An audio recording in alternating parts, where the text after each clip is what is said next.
This tutorial goes over how to use filters on the Ready Regions ECCE supply and demand dashboard. Filters apply to all of the data pages, which on this dashboard are every page except for the Overview, Ready Regions, and Common Terms page.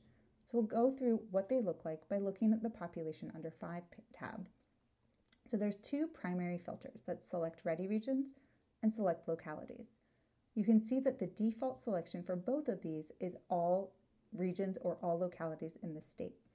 If I want to select my Ready Region and select only one or more here, first I would uncheck the All button, then I would select my Ready Region of interest. So here I'm selecting Ready Region Blue Ridge.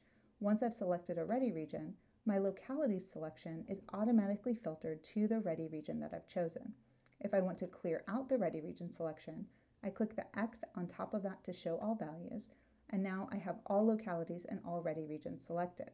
If I want to filter to just one or more localities, I go into the Localities menu and uncheck all, and then select the localities I'm interested in. I can do that by either scrolling through this menu and selecting a locality of interest, or by typing the locality name into the search bar.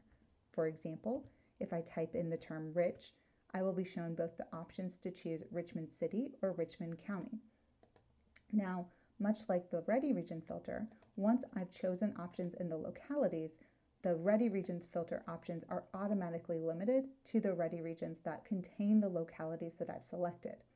And just like any filtering, this will now apply to all of the other elements of the dashboard that can be filtered by those filters. So for example, all of the other data elements will now be filtered to those three localities I've selected. So you can see here in the supply, it's just those three localities. If I want to go back to the entire state view or choose something different, I just hit that Show All Values button and return to the default view of the dashboard.